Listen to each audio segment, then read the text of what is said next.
Hello and welcome. I'm Al Barrows, and this is UFO Disclosure, the podcast that's meant to show an average person's reaction to all the UAP, UFO news from everywhere and anywhere. I'd like to start out talking about a story that's been circulating around the UFO community for years, and every so often it comes up again in social media. It's about a group of soldiers that were reportedly petrified by ETs back in the 1960s, I believe, in Siberia. It's all based on a leaked CIA document 199 of 54, and is a document that the U.S. intelligence obtained. And it's a 250-page file on the attack by a UFO on a military unit in Siberia.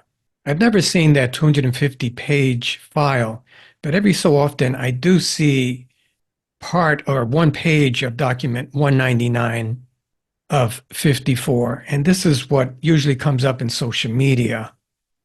This is the document that I've seen a few times, and it's reportedly a leaked page from that 250-page CIA file.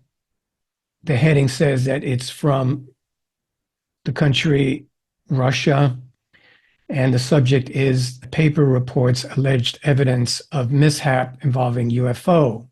And then it has a date of March the 27th of 1993. So I'm just going to read the text.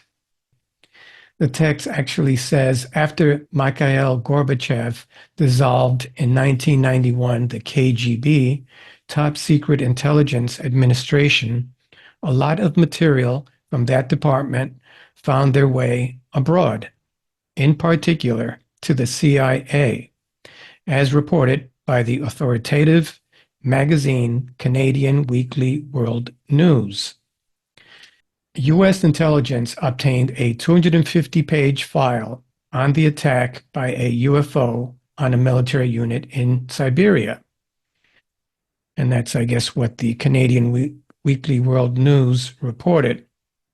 This text goes on to say, the file contains not only many documentary photographs and drawings, which I've never seen, it seems to be just a big tease, but also testimonies by actual participants in the events. I have yet to see anyone come forward and give any testimony. I would imagine it's classified over in Russia.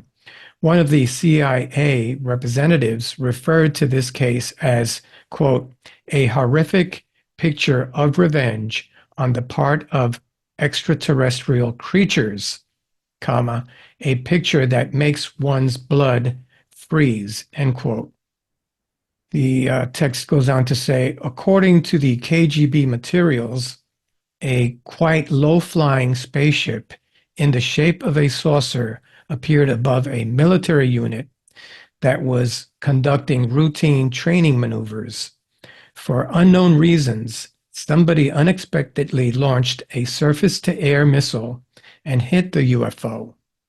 It fell to the earth not far away, and 5 short humanoids with large heads and large black eyes emerged from it.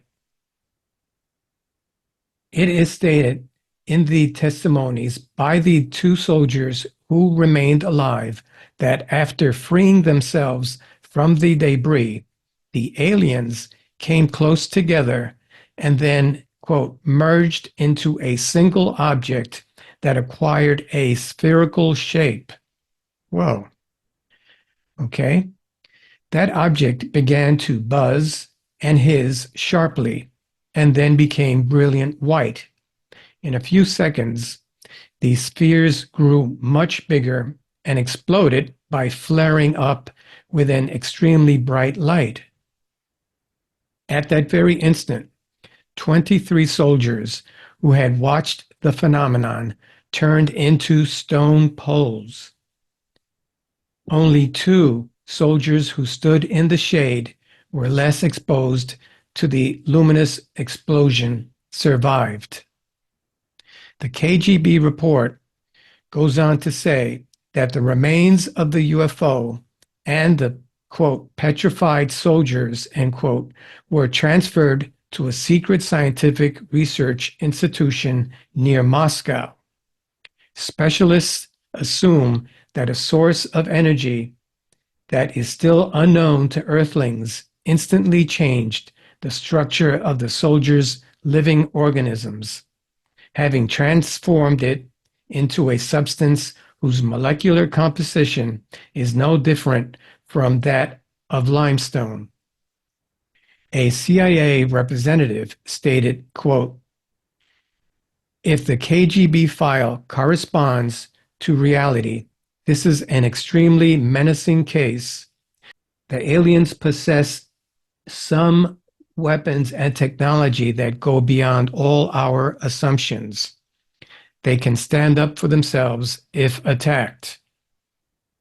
And at the very end, it's stamped approved for release, date May of 2000. So CIA document 199 about 23 Russian troops being petrified was declassified. But I wonder what scientists would say about the technology that is able to petrify a human being. Scientists try to make sense of a recently declassified report of the deaths of 23 Russian troops. Instantly transformed into pillars and stayed, have made a breakthrough in the bizarre science of petrification that could hold the answer. Or was it a biological weapon that is being hidden and this information is being put out in order to hide the truth? I'd like to move on now to another story that's been making its circles around conspiracy circles for years, of Project Serpo. As the story goes, and as I've read it on social media, Project Serpo was an exchange program between ETs and human beings. On July the 16th, 1965, reportedly a massive alien spacecraft from the Zeta Reticuli system landed at the Nevada test site just north of Las Vegas, following a plan set in motion by President Kennedy in 1962. The alien visitors, known as the EBINs, welcomed 12 astronaut-trained military personnel aboard their craft for the 10-month journey to their home planet, Serpo, 39 light years away.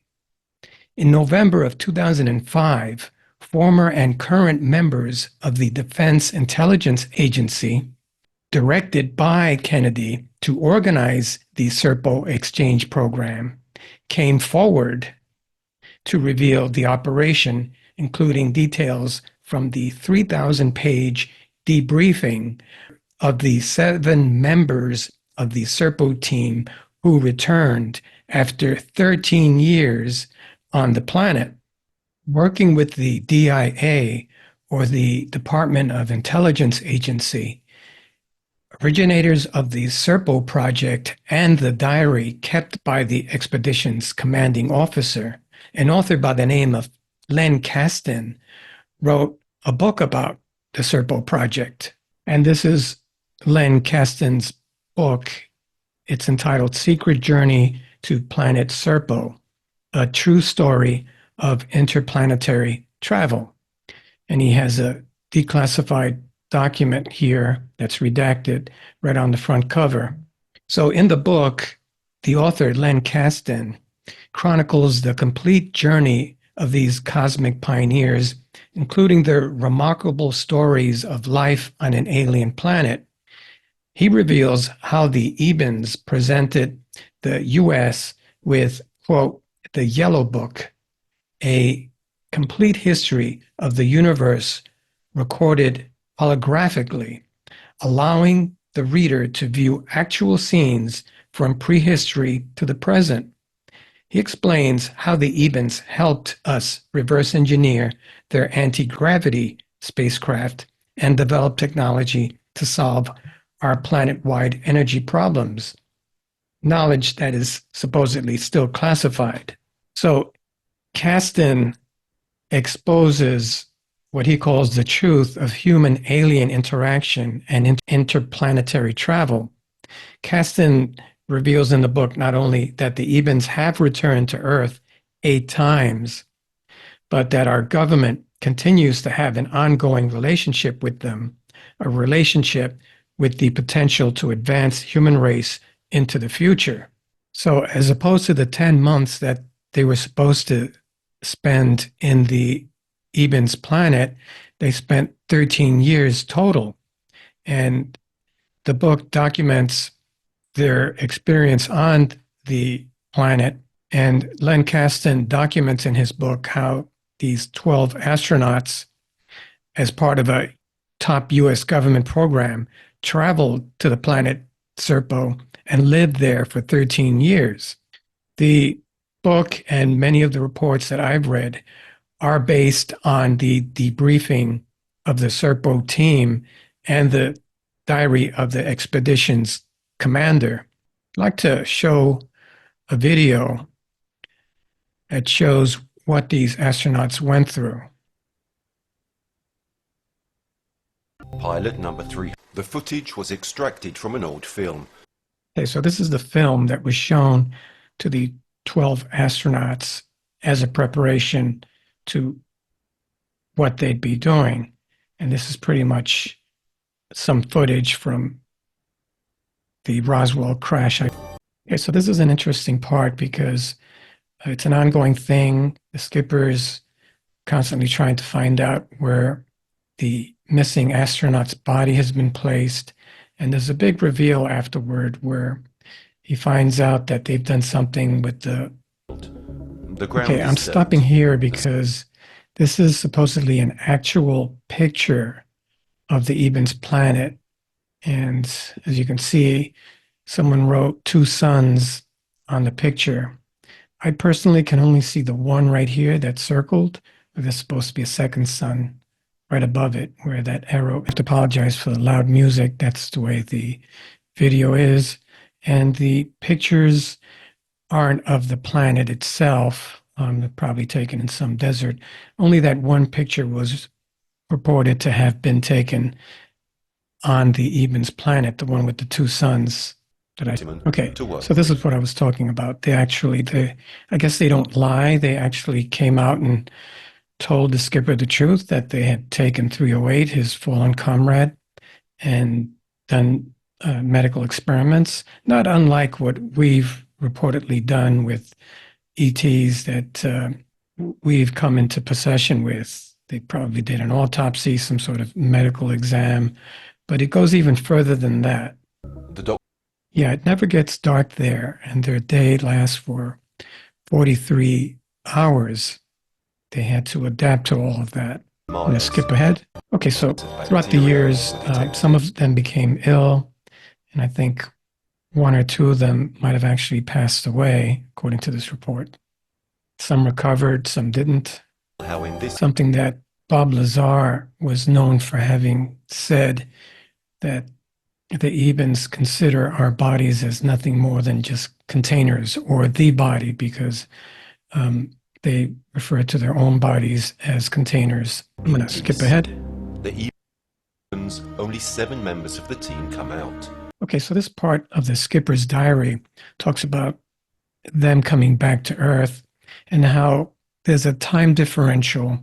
They've actually been away 13 years. It's interesting that 2 of the members, remember there were 9 left after the 3 had died of the original 12. 2 of them decided to actually stay in the Eben planet, and therefore 7 astronauts returned. Supposed classified document. It says here 3,000 pages. I think the original post said 250. This is what documents their trip. Anonymous claims that there are also multiple audio tapes recorded, none of which has ever become available to the public. As far as I know, that one page that I showed originally is the only thing that has ever been available to the public in terms of Project Serpo's. So again, this video is claiming that this is an actual picture of planet Serpo brought back by the astronauts. So all the evidence is said to be top secret. The only evidence provided by the anonymous whistleblower is the photo with the two suns. The video says the truth will probably never come out in its entirety. All the evidence is said to be kept in an unknown location, assumed to be the Department of Intelligence Agency's vault at Bolling Air Force Base in Washington, D.C. It's unknown if the anonymous whistleblower took part in Project Crystal Night or Project Serpo. According to anonymous whistleblowers' posts, the Serpo astronauts all died during the 80s due to massive dose of radiation they absorbed on the mission. The longest surviving member was the commander or skipper of the mission, who died in 2002. Now, Rick Doty, the former intelligence officer who specialized in spreading fake news and disinformation about UFOs, has been associated with this story. And he has admitted to his participation in the UFO disinformation campaign. But he has since then gone from misinformation agent to a firm supporter of UAP. So even though there's no real tangible evidence yet that Project Serpo really happened, over the years, former government employees and whistleblowers have come forward in favor of the veracity of this story. Even the iconic abductee couple, Betty and Barney Hill, supported Serpo, since the aliens who abducted them were from Zeta Reticuli also. Nowadays, it's hard to tell whether this is all a lie or disinformation, or if there's possibly a grain of truth in all of it. There are about 300 million stars in our galaxy, though, and 5 billion solar systems similar to ours. In my opinion, we should keep an open mind. I thought it was interesting to review Project Serpo because it keeps coming up. And even though it might be part of a disinformation campaign, there could be some grain of truth to it. Thank you. My name is Al Barrows. This has been UFO Disclosure. Please don't forget to like, share, and subscribe. Thank you. Thank you for listening to my podcast.